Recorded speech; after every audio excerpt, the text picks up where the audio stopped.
భరత్, ఢిల్లీలోని పేలుళ్లలో తవ్వే కొద్ది నిజాలు బయటకు వస్తున్నాయి, ఎలా చూడొచ్చు అసలు? సో ముంబైలో జరిగిన మనకు మారణ హోమం 2008లో గుర్తుంటుంది. 26/11 నవంబర్ 26న ఎట్లా అయితే గేట్వే ఆఫ్ ఇండియా నుంచి ఉగ్రవాదులు సముద్ర మార్గం ద్వారా వచ్చి మల్టిపుల్ లొకేషన్స్లో దాదాపు 200 మందిని పొట్టన పెట్టుకున్నారు. బాంబ్ బ్లాస్ట్ లాగా కాకుండా దొరికిన వాళ్ళల్లో కాల్ చేశారు. సో అట్లా వరుస బాంబు బ్లాస్ట్లకి వీళ్ళు ప్లాన్ చేసినట్టుగా తెలుస్తుంది. 2900 కిలోల ఆర్డిఎక్స్ పేలుడు పదార్థాలు దొరికాయంటే ఎంత పెద్ద ఎత్తున వీళ్ళు కుట్ర బన్నారో మనం అర్థం చేసుకోవచ్చు. సో లేటెస్ట్ డెవలప్మెంట్స్ ఏంటంటే వీళ్ళు ఎక్కడెక్కడ దీన్ని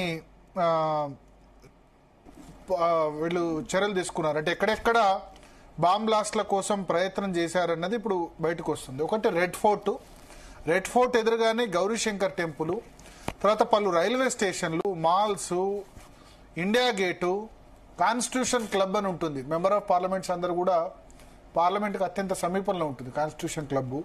ఇటువంటి ప్రదేశాలన్నింటిలో కూడా బాంబ్ బ్లాస్ట్ చేసేందుకు ఉగ్రవాదులు చాలా పెద్ద ఎత్తున పథకం రచించారు. సో ముందు రోజు పట్టుబడడం, ఆ తర్వాత సాయంత్రమే పేలుడు బట్టి అది ట్రాన్స్పోర్టేషన్ జరుగుతుండగా ఆ పేలుడు పదార్థం తీసుకెళ్తుండగా జరిగిందా లేదా ఇంటెన్షనల్గా బ్లాస్ట్ ఆత్మాహుతి దాడి, ఫిదాయి తరహా దాడి చేశాడా అన్నది ఇప్పుడు తెలియాల్సి ఉంది. ఈ బ్లాస్ట్కు ఎగ్జాక్ట్గా 10 రోజుల ముందు బ్లాస్ట్లో వాడిన కారును కొనుగోలు చేశారు. అక్టోబర్ 29న దాన్ని కొనుగోలు చేసి దానికి పొల్యూషన్ సర్టిఫికేట్ చేయించి ఆ తర్వాత అండర్ గ్రౌండ్లోకి కారు తీసుకెళ్ళినట్టుగా తెలుస్తుంది. చాలా సంచలన విషయాలు క్రమక్రమంగా దీనిలో వెల్లడవుతున్నాయి. సో దాంతోపాటు ఇంకా 2-3 ఇన్సిడెంట్స్ బయటకు వచ్చాయి. ఎర్రకోట పేలుడు తర్వాత హర్యానాలోని ఫరీదాబాద్లోని అల్ ఫలా యూనివర్సిటీ, ఈ యూనివర్సిటీకి సంబంధించిన ఒక షెల్టర్ జోన్గా మారిపోయింది. దీనికి సంబంధించిన ప్రొఫెసర్ డాక్టర్ నిసార్ ఉల్ హసన్ గాయబ్ గతంలో కూడా ఇతని మీద ఈ ఉగ్రవాద కార్యకలాపాలకు సంబంధించిన ఆరోపణలు ఉన్న నేపథ్యంలో ఇది ఒక చాలా పెద్ద ఇన్సిడెంట్ లాగా మారిన పరిస్థితి. సో చాలా షాకింగ్ విషయాలు తెలుస్తున్నాయి మెల్లమెల్లిగా. కానీ ఇంత సెక్యూరిటీ ఉన్న ప్రదేశంలో ఉగ్రవాదులు ఎలా చొరబడ్డారు? ఇంటెలిజెన్స్ వైఫల్యం అయితే అంటే చొరబడి అంటే వీళ్ళు ఎక్కడ వాళ్ళు కాదు, బయట దేశాల వాళ్ళు కాదు, మన దేశంలో మన మధ్యలో ఉంటూ స్లీపర్ సెల్స్ లాగా ఉంటే ఏం చేస్తాం? ఓ చైనాలో చదువుకున్న డాక్టరు, ఎంబీబీఎస్ చదివిన డాక్టరు మన హైదరాబాద్లో ఆ మొహియుద్దీన్ తల్లిదండ్రులకే అనుమానం రాలేదని చెప్తున్నారు. ఇంతకుముందు మన ప్రతినిధి శ్రీచరణ్ ఇంటర్వ్యూ కూడా చేశాడు, మీరు విన్నారు కదా. అతను చెప్పిన దాని ప్రకారం తల్లిదండ్రులే మాకు అనుమానం రాలేదు అని చెప్తున్నారు. ఇక ఇంటెలిజెన్స్ వాళ్ళు ఎట్లా పట్టుకుంటారు? అంటే చదువుకున్న వాడికి కొంత తెలివి, విచక్షణ, జ్ఞానం ఉంటుంది. ఇంత రాడికలైజేషన్ చేసి అంటే ఇంత రాడికల్గా తయారవుతారని చుట్టుపక్కల వాళ్ళు అట్లీస్ట్ ఉన్నా తెలిసినా అర్థమవుతుంది. కానీ ఇంత రాడికలైజేషన్ వాళ్ళు ఇంత పెద్ద బ్లాస్ట్, ఇప్పుడు బ్లాస్ట్ చేస్తే అక్కడ రోడ్డు మీద ఉన్న వాళ్ళు అందరూ చనిపోతారు. కాకపోతే వాళ్ళ టార్గెట్ ఏంటంటే ఎక్కువ మంది హిందూస్ చనిపోవాలని టెంపుల్స్ దగ్గర వాడి దగ్గర పెడతారు. కానీ గాయపడ్డ వాళ్ళు ముస్లిమ్స్ కూడా ఉంటారు. సో ఇక్కడ ఇస్లామిక్ రాడికలైజేషన్ సంబంధించి ఒకటి ఏంటంటే దీన్ని కౌన్సిలింగ్ చేయాల్సిన బాధ్యత వాళ్ళ తల్లిదండ్రులది, వాళ్ళ సోదరులది, వాళ్ళ చుట్టుపక్కల వాళ్ళది. ఈ రాడికలైజ్ అవుతున్నాడు, మతపరమైన ఫీలింగ్ ఎక్కువైపోతుంది, జిహాద్ చేయాలి, నేను వేరే మతం వాడిని చంపాలి అన్న ఏదైతే రాడికలైజేషన్, ఈ రాడికల్గా తయారవుతారో దాన్ని నివారించే అవకాశం ఎవరికి ఉంటుందంటే కేవలం వాళ్ళ చుట్టుపక్కల ఉన్న వాళ్ళకే కొంత సెన్స్ చేయగలరు. మిగతా వాళ్ళు సెన్స్ చేయడం అంత ఈజీ కాదు కదా. ఇప్పుడు ఎవరిలో ఎటువంటి భావాలు ఉన్నాయని ఎట్లా పసిగడతారు? పాస్ట్ హిస్టరీ ఉంటే ఓకే, ఓ డాక్టర్ ఇట్లా చేస్తాడు అనుకుంటారా? డాక్టర్ ట్రీట్మెంట్ చేస్తాడు అని అనుకుంటారు. కానీ డాక్టర్లో ఇటువంటి భావాలు ఉన్నాయని అనుకుంటారా? పాకిస్తాన్ నుంచి చొరబాటుదారులు వచ్చి కాలిస్తే సడన్ గా జరుగుతుంది. కానీ మన దేశంలో మన చుట్టుపక్కల ఉంటూ స్లీపర్ సెల్స్ అంటారు, అంటే నిద్రాణ వ్యవస్థలో ఉంటారు వాళ్ళు. అటువంటి భావాలు ఉంటాయి. సమయం వచ్చినప్పుడు ఆదేశం కోసం ఎదురు చూస్తూ ఈ విధంగా ఏంటి కారులో పేలుడు పదార్థాలు ఎలా చేరాయి? అమోనియం నైట్రేట్ తో పాటు మరో శక్తివంతమైన పదార్థం అంటున్నారు. అంటే ఏంటి అంటే ఇది ఒక పెద్ద ఆపరేషన్ లాగా అనిపిస్తోంది. ఎవరి హస్తం ఉంది? ఏమన్నా అంతర్జాతీయ హస్తం ఉందా దీని వెనకాల? Obviously ISI Pakistan ISI, inter services intelligence, Lashkar-e Taiba, Hizbul Mujahideen, ఇటువంటి ఉగ్రవాద సంస్థలందరూ కూడా వీళ్ళకి ఏం చేస్తారు, వీళ్ళకి ట్రైనప్ చేసి వీళ్ళకు బ్రెయిన్ వాష్ చేస్తారు. మన మతం కోసం మనం ఏమైనా చేయాలి, భారతదేశంలో ముస్లింల అణచివేత జరుగుతుంది. నిజంగా ముస్లింల అణచివేత జరిగితే ముస్లిం జనాభా పెరిగిందా తగ్గిందా? ముస్లింల అణచివేత భారతదేశంలో జరిగితే భారతదేశం 1947లో ముస్లింల జనాభా ఎంత, ఇవాళ ముస్లిం జనాభా ఎంత?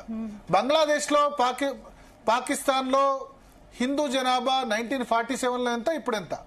కొంత విచక్షణతో ఆలోచించాలి. భారతదేశములో ముస్లింల అణచివేత గనక నిజంగానే వాళ్ళకి బ్రెయిన్ వాష్ చేసినప్పుడు వాళ్ళు ఆలోచిస్తే, మతం అనే మత్తు వదిలితే గనక 1947లో పాకిస్తాన్ లో 20% హిందువులు ఉండే, ఇవాళ 1% ఉన్నారు. సో హిందువుల అణచివేత జరుగుతున్నట్టే కదా అక్కడ. బంగ్లాదేశ్ లో 30% హిందువులు ఉండేది, ఇప్పుడు 2%కి వచ్చారు. సో ఎవరి పాపులేషన్ తక్కువైంది, ఎవరిని బలవంతంగా మతాల్లో మారుస్తున్నారు లేకపోతే వాళ్ళని చంపేస్తున్నారు? హిందువుల్ని కదా. ఇక్కడ ముస్లిం పాపులేషన్ పెరిగింది కదా. ఇన్ఫాక్ట్ ప్రపంచంలో అత్యంత ముస్లిం పాపులేషన్ కలిగిన దేశంలో భారతదేశం 2వ స్థానం. పాకిస్తాన్ కూడా కాదు, పాకిస్తాన్ లో కూడా మనకంటే తక్కువ ముస్లింలు ఉన్నారు. పాకిస్తాన్ ఏర్పడిందే మేము ముస్లిం దేశం, ఇస్లాం దేశం అని చెప్పి ఏర్పడింది కదా. మన వాళ్ళు మాది హిందూ దేశం కాదు, మన దాంట్లో అందరూ ఉండొచ్చు అని చెప్పారు. పాకిస్తాన్ ముస్లింల కోసం ప్రత్యేకంగా ఏర్పాటు చేయబడ్డ దేశం. అక్కడ ఉన్న ముస్లింల కంటే ఇక్కడ జనాభా ఎక్కువ, ఇక్కడ ఉన్న ముస్లింల జనాభా ఎక్కువ. ప్రపంచంలో హైయెస్ట్ ముస్లిం పాపులేషన్ ఇండోనేషియాలో ఉంది ఫస్ట్, సెకండ్ మనం, బంగ్లాదేశ్ కాదు, పాకిస్తాన్ కాదు.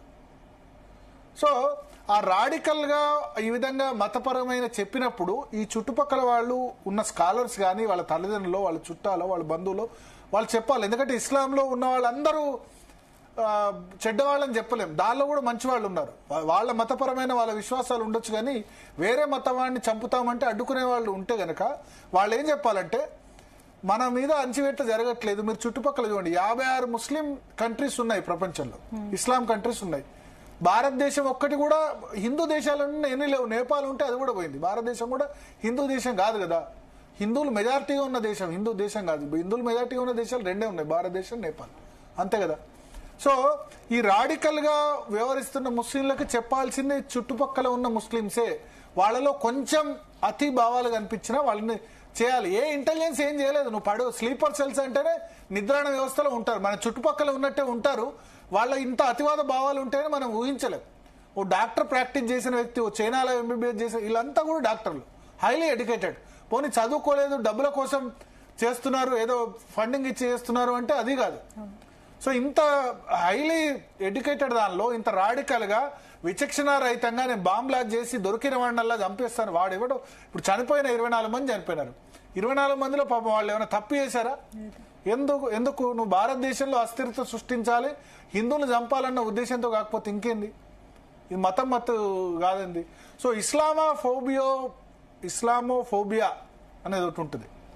అది పోవాలంటే నిజమైన ప్రోగ్రెసివ్ ముస్లిమ్స్ దీనిలో వాళ్ళు ఖచ్చితంగా దానికి వాళ్ళు ఆలోచించాలి.